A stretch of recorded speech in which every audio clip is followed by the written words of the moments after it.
Assalomu alaykum va rahmatullohi va barakatuhu. Durus 1-kitob. Ad-darsul ashiru 10-dars. 3-qism 54-bet.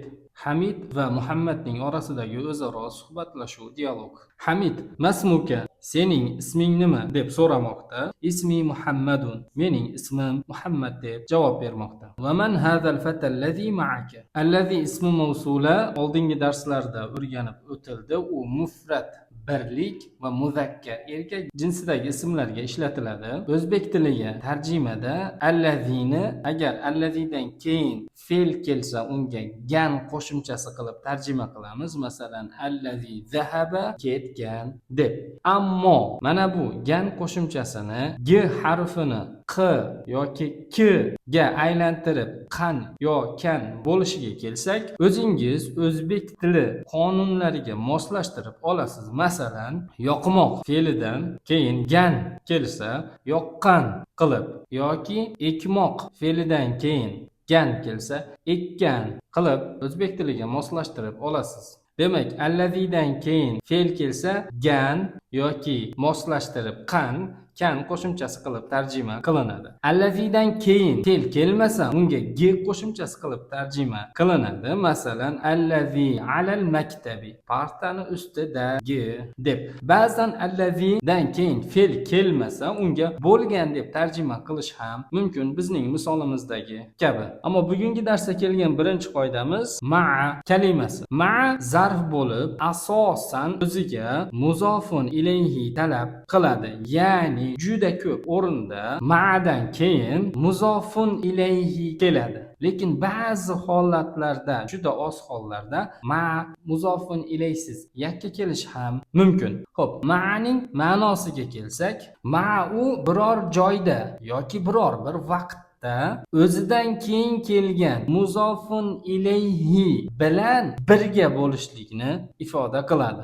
Demak, ma'ning ma'nosi o'zidan keyin kelgan muzofun ilayhi bilan birgalikda bir joyda bo'lishni ifoda qiladi va bizga keraklik yeri ham ayni shudir, bir joyda birga bo'lishlik. Ammo ma'a o'zining muzofun ilayhi bilan biror bir vaqt birga bo'lishligi esa bu kitobda bu ma'noda deyarli kelmaydi. O'zbek tiliga tarjima qilayotib bilan birga deb yoki yonida deb tarjima qilsak ham bo'laveradi. Va man hadal fata allazi ma'aka. Ma'a o'zidan keyin kelgan zamir muttasil sen ma'nosidagi ka bilan birga bir joyda bo'lishni ifoda qilmoqda. Demak, jumlaning to'liq tarjimasi sen bilan birga allazi ismi mavsulaga bo'lgan ma'nosini berib, sen bilan birga bo'lgan mana bu yigit kim bo'ladi yoki ma'aga yonida deb tarjima qilsak, allaziga g qo'shimchasi qilsak ham bo'ladi. O'shanda sening yoningdagi mana bu yigit kim bo'ladi? Huwa zamili. Huwa zamir munfasil bu yerda uning yonidagi yigitga qaytadi. Ya'ni u yigit zamili demoqda. Zamilun so'zi arab tilida umumiy ma'noni ifoda qiluvchi so'z bo'lib, hamroh, sherik ma'nosini anglatadi. Bu so'z so'zlovchi va uning yonidagi u bilan birga bir muhitda bo'lgan shaxs e'tiborga olinadi. Masalan, bir maktab o'quvchisi maktabdagi muhitda hada zamili desa, bu mening sinfdoshim ma'nosida bo'ladi. Agar bir kishi ish muhitida hada zamili desa, bu mening kasbdoshim bo'ladi. Va agar oliygohda, universitetda talaba hada zamili desa, bu mening kursdoshim ma'nosida bo'ladi. Xullas, zamilun arab tilida umum so'z bo'lib, hamroh, sherik ma'noni ifoda qiladi.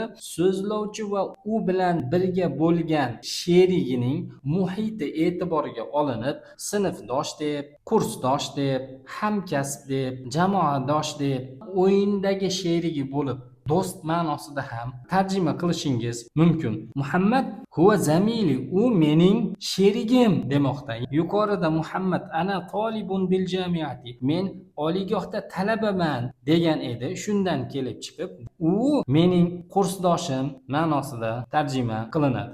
Ahuva aydon minal hindi, u ham Hindistondanmi yoki hindistonlikmi?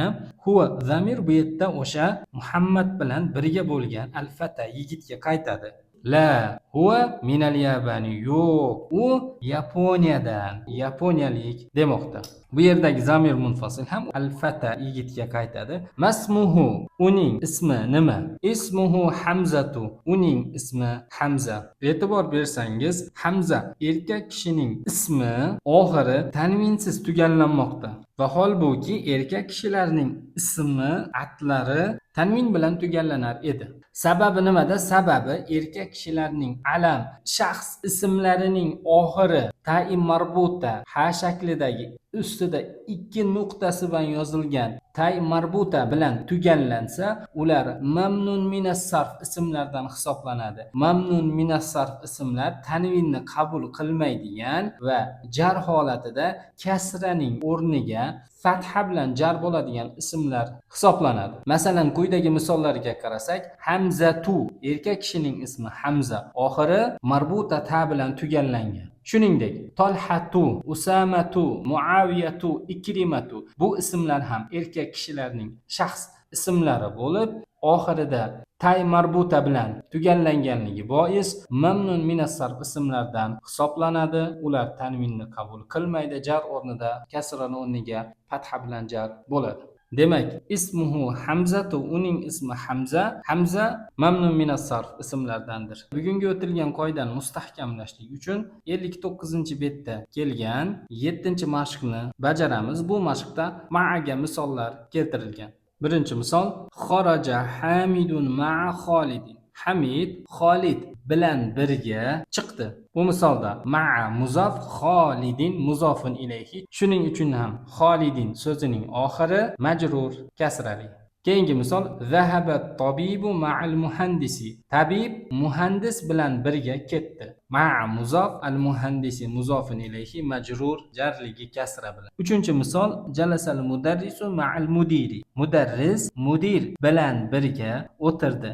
Ya'ni mudarris mudirning yonida o'tirdi demoqda. Ma'a muzof, al mudiri muzofun ilayhi kasra bilan majrur. Man ma'aka ya Aliyu. Ey Ali, kim sen bilan birga, ya'ni ey Ali, sening yoningda kim bor demoqda. Ma'a muzof ka zamir muttasil fathaga binoan mabni, jar o'rnida muzofun ilayhi. Ma'i zamili, mening yonimda kursdoshim, sherigim bor demoqda. Ma'a muzof mutakallim yosi zamir muttasil sukunga binoan mabni, jar o'rnida muzofun ilayhi. Aminatu ma'aha zawjuha.